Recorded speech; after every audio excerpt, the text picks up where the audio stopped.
ಮದುವೆ ಆದ ಮೇಲೆ ಒಂದು ಒಳ್ಳೆ ಕಥೆ ಇರೋ ಸಿನಿಮಾ ಮಾಡ್ತಾರೆ, ಆದ್ರೆ ನೀವು ಮದುವೆ ಆದ ಮೇಲೆ ಬರೀ ಲವ್ ಸ್ಟೋರಿನೇ ಮಾಡ್ತಾ ಇದ್ರಲ್ಲ, ಹೆಂಗೆ? ಹೆಸರೇನು ಹೇಳಿ? ಡಾರ್ಲಿಂಗ್ ಕೃಷ್ಣ. ಅಲ್ಲೇ ಇದೆಯಲ್ಲ ಸೀಕ್ರೆಟ್. ಎಷ್ಟು ವಯಸ್ಸು ತನಕ ಡಾರ್ಲಿಂಗ್ ಆಗಿರ್ಬೇಕು ಅಂತ ಆಸೆ? ನೋಡೋಣ, ಇನ್ನೊಂದು 4-5 ವರ್ಷ ಮಾಡೋಣ ಈ ಥರ. ಆಮೇಲೆ ಈಗ ಆಲ್ರೆಡಿ ಸ್ವಲ್ಪ ಬೇರೆ ಬೇರೆ ಮಾಡ್ತಾ ಇದ್ದೀರಿ. ಮನೆಯಲ್ಲಿ ಯಾವ ತರ ಇದೆ ಸಪೋರ್ಟ್ ಇದಕ್ಕೆ? ಅವ್ರಿಗೆ ಆಕ್ಚುಲಿ ರೊಮ್ಯಾಂಟಿಕ್ ಫಿಲ್ಮ್ಗಳು ಅವ್ರಿಗೂ ಇಷ್ಟ ಆಗುತ್ತೆ. ಆಹಾ. ಈಗ ಸ್ವಲ್ಪ ಸಾಕು, ಎಷ್ಟು ಮಾಡ್ತೀರಾ ಅಂತ ಹೇಳಿದ್ದಾರೆ. ಆಯ್ತು ಅಂತ ಹೇಳಿದ್ದೀನಿ. ಅದೇ ಬೇರೆ ಹೀರೋನ್ ಜೊತೆ ರೊಮ್ಯಾನ್ಸ್ ಮಾಡೋದು ಸಾಕು ಅಂತಾರ, ಅಥವಾ ಅದೇ ಬೇರೆ ಏನೇನು ಜೊತೆ ಕಮ್ಮಿ ರೊಮ್ಯಾನ್ಸ್ ಮಾಡಿ. ಮುಂದೆ ಬರ್ತಾರೆ ಅಂತ ಪ್ರಶಸ್ತಿ ಯಾವುದು ಅಂದ್ರೆ, ಕೆಲವು ಕಲಾವಿದರು ವಿಮರ್ಶೆಗಳು ಎಲ್ಲದನ್ನೂ ಮೀರಿ ಬೆಳೆದು ಎಲ್ಲರ ಮೆಚ್ಚುಗೆಗಳನ್ನ ಗಳಿಸ್ತಾರೆ. ಅಂತಹ ಕಲಾವಿದರನ್ನ ಗೌರವಿಸುವಂತಹ ಸಮಯ. ಈಗ ಮುಂದಿನ ಪ್ರಶಸ್ತಿ ಬೆಸ್ಟ್ ಆಕ್ಟರ್ ಇನ್ ಕ್ರಿಟಿಕ್ಸ್. ನಮ್ಮ ಪ್ರೀತಿಯ ಡಾರ್ಲಿಂಗ್ ಕೃಷ್ಣ, ಬನ್ನಿ ಚಪ್ಪಾಳೆ. Chittara star award 2024 best critic award male darling Krishna ಹೋಗ್ತಾರೆ. Congratulations brother. ಸೊ ಹೇಗೆ ಅನಿಸ್ತಾರೆ ಡಾರ್ಲಿಂಗ್?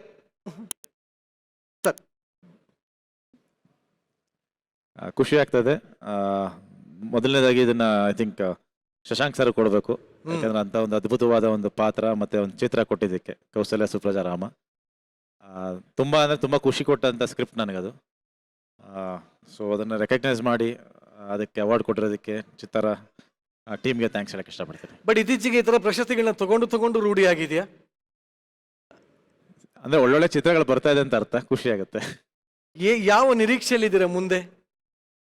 ನೀವು ಎಲ್ಲಿಗೆ ಬರ್ತಾ ಇದ್ದೀರ ಅಂತ ಗೊತ್ತಾಯ್ತು. ಅಲ್ಲಲ್ಲ, ಅಂದ್ರೆ ಕೇಳ್ತಾ ಇದ್ದೀನಿ, ಅಂದ್ರೆ ಒಂದು ದೊಡ್ಡ ಪ್ರಶಸ್ತಿಯ ನಿರೀಕ್ಷೆಯಲ್ಲಿ ಇದ್ದೀರಾ ಅಂತ ಕೇಳಿದೆ. ಬರುತ್ತೆ, ಇನ್ನೊಂದು 2 ತಿಂಗಳಲ್ಲಿ ದೊಡ್ಡ ಪ್ರಶಸ್ತಿ ಬರುತ್ತೆ. 2 ತಿಂಗಳಲ್ಲಿ ಬರ್ತಾ ಇದೆಯಾ? Very nice. ನಿಜವಾಗ ಆ ಪ್ರಶಸ್ತಿ ನೋಡೋದಕ್ಕೆ ನಾವೆಲ್ಲರೂ ಕಾಯ್ತಾ ಇದೀವಿ.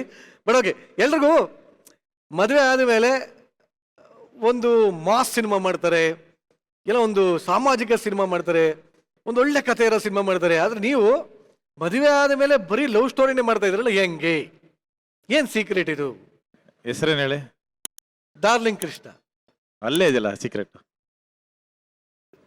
ಅಲ್ಲ, ಅದು ಏನು ಒಂಥರ ಏನಾಗತ್ತೆ ಗೊತ್ತಾ, ಒಂದೊಂದ್ಸರಿ ಮನ್ಸಲ್ಲೆಲ್ಲೋ ಒಂಥರ ಕೊರಿಯತ್ತೆ.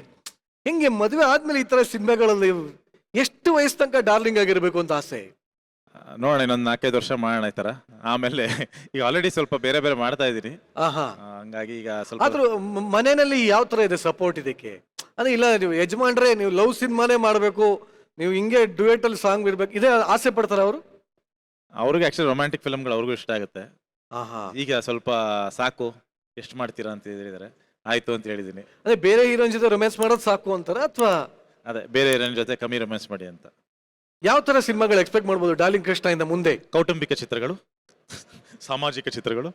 ಇದು ಅದೇ ಅಲ್ವಾ ಇವಾಗ ಬಂದಿರೋದೆಲ್ಲ ಕೌಟುಂಬಿಕ ಸಾಮಾಜಿಕನೇ ತಾನೆ. ಇನ್ನೇನು ಹೊಸದಾಗಿ ಏನು ಎಕ್ಸ್ಪೆಕ್ಟ್ ಮಾಡ್ಬೋದು ಅಂತ? ಮಾಸ್ ಯಾವ್ದಾರ ಮಾಡ್ಬೋದಾ?